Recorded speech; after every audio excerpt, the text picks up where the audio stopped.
Hi, welcome to the d-tunez and Fruitymasterz channel. In this tutorial I'm going to show you how you can actually rip or isolate vocals when you have an instrumental by using phase inversion. So here we have the original mix of our example song. It's actually my own song, Fruitymasterz Morning Star. It goes like this.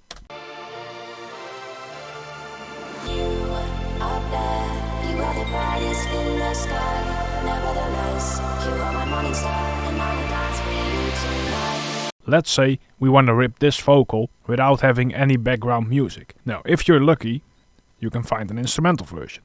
Now, simply drag it underneath, try to match it up as good as possible. In this case, it's already pre-matched. And simply click your instrumental and reverse polarity. And there we have it. The reason you don't hear any sound right now is because these parts match exactly. Just wait. You up there, you are the brightest in the sky. Nevertheless, you are my morning star, and I will dance for you tonight. Well, that's pretty clean. Thank you for watching. Don't forget to subscribe. See you again next time.